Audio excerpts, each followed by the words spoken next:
Hello everyone, welcome back to another video. This is another Q&A video specifically. I just shot this video and it was 25 minutes long and I decided that was way too long, so I'm going to try to cut it down here a little bit and make it a little bit quicker. First of all, I want to try to find a new name. I don't like Q&A. It's just question and answer, but a lot of the things I'm talking about aren't just questions and I'm answering them. They're more comments and I'm referring to them or mentioning about them and talking about them and things like that. So if you have any suggestions for a new name, something about a talk or I don't know, something else, not Q&A, put in the comments below. With that being said, let's get right into it.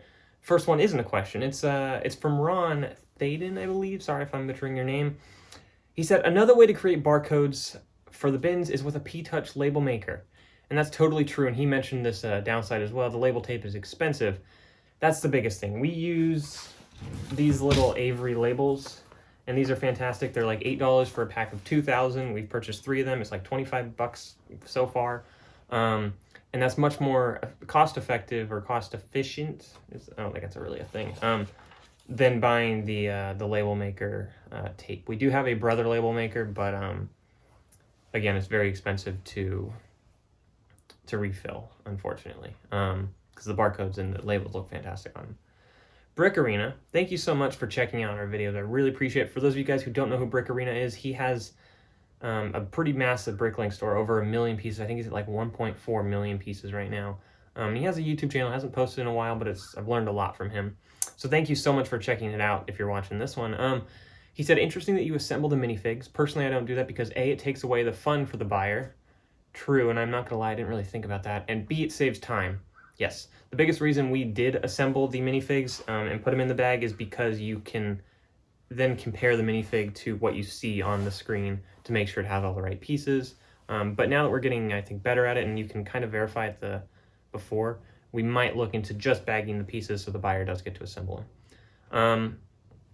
Second thing he said is, thanks for showing this in-depth great tutorial. He's referring to the barcode tutorial. And he said, I can see how it might improve errors, but not convinced on the time saving. I know for us it does save a little bit of time, and later down the road, if it eliminates one error, it saved a decent portion of time then.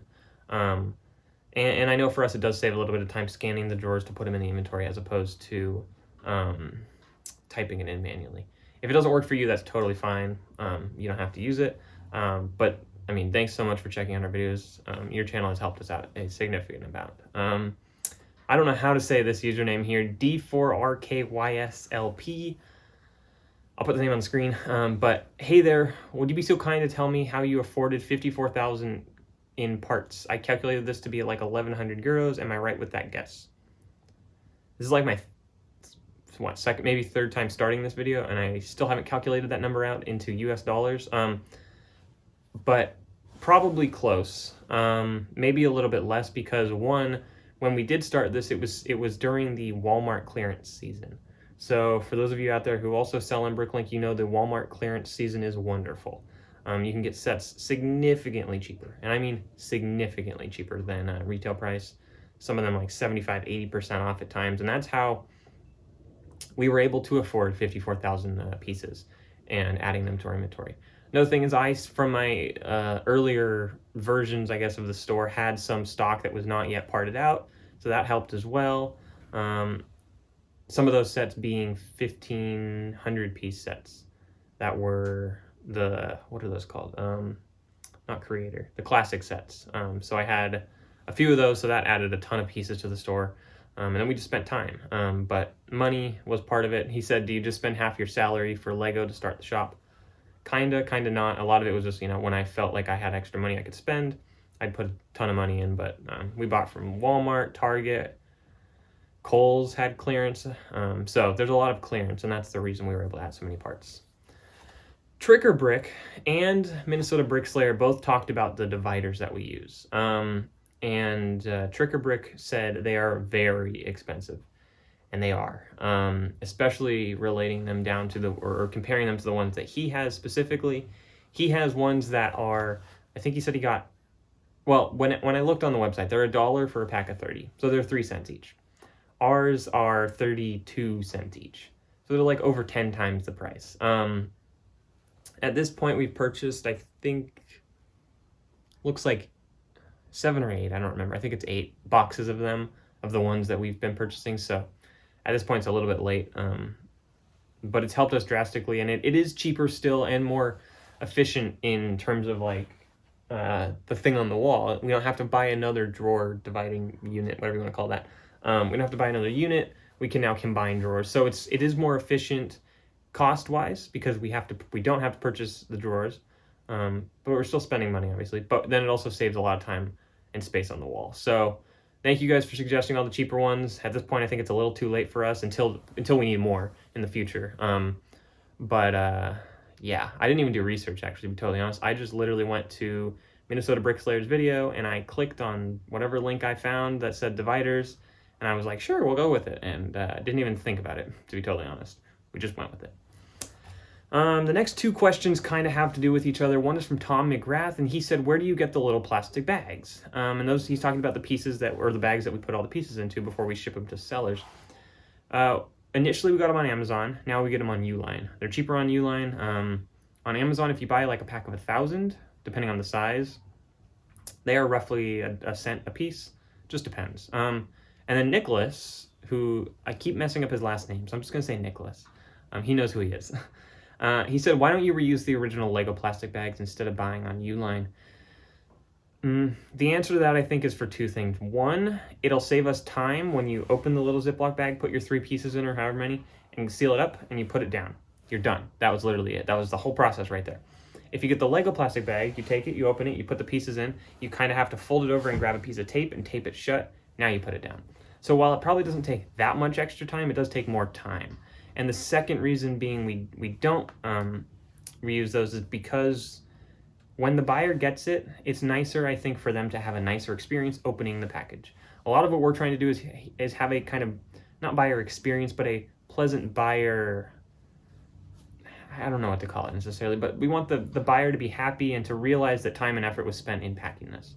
Not to say you can't just use the Lego bags and tape them shut and that works. Totally works. And depending on the seller you are, that may be the best way for you to do it. But for us, it is more efficient, not cost efficient or cost effective it would be cost effective to use the Lego bags.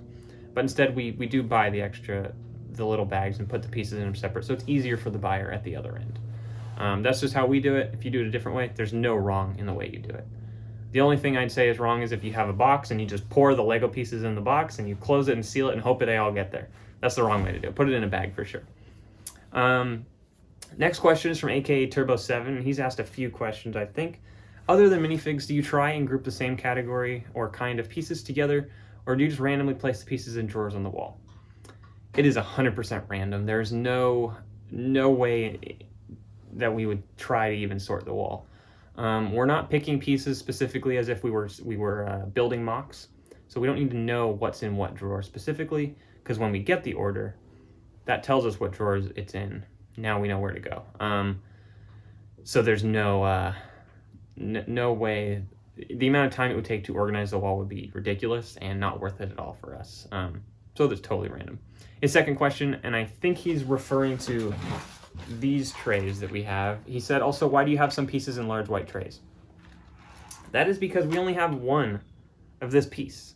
So because we only have a single of this piece or a single of this piece, it doesn't really justify getting its own drawer. So putting it in a tray like this and stacking them up, they have 19 slots per tray, and we have 8 trays over there, and they're stacked maybe a foot or so high.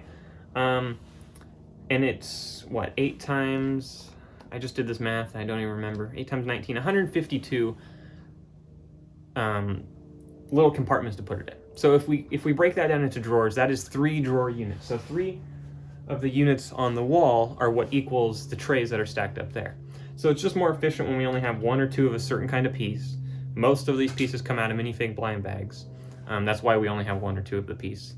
And we put them in that tray specifically. I know Tricker Brick has a case that he puts pieces in when he has a single piece, which is smart.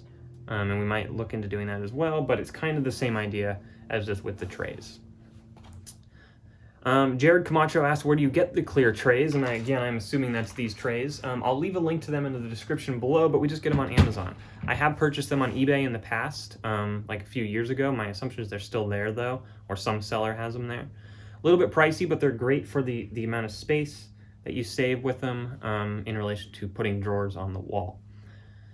Sadler Bricks didn't have a question, but they did comment on this, I think it was the store expansion video, and they mentioned that they do the library method as well, and that it works really well for them. So our idea is to still put a wall here, and then we can have pieces on both sides of kind of an aisleway that we'll walk down.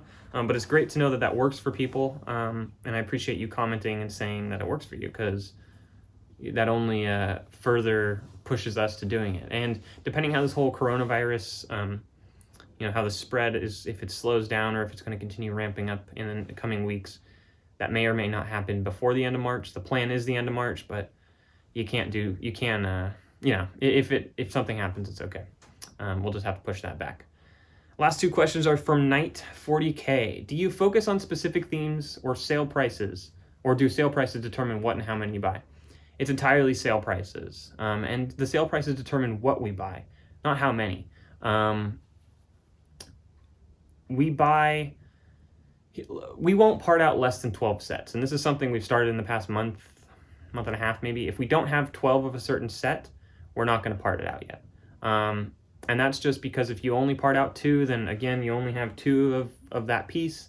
Someone might not come to your store because of that. So we only part out the amount or 12 or more. But the price won't determine how many we buy. And then second question, when buying multiples of the same item, can it be profitable to part out if you pay the full retail prices? Very, very rarely. And it doesn't matter how many you buy, that doesn't change whether or not it's profitable, like I just said. But there are a few sets that LEGO has that retail price do part out for higher prices, and that's usually due to the minifig count, or the minifig, what minifigs are actually in the box. But it just depends. That's all I have. I think that was significantly shorter than 25 minutes, probably like half the time. So hopefully that was worth it.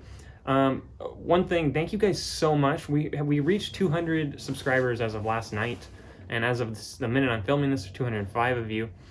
So thank you so much. I super, super appreciate it. For those of you who have been watching and following along, thank you so much. If you have any questions for next week or comments that you just want to mention, or if you have any names to change this Q&A video to, please let me know in the comments below. And if you haven't yet, go ahead and subscribe to our channel, and we'll see you in the next one.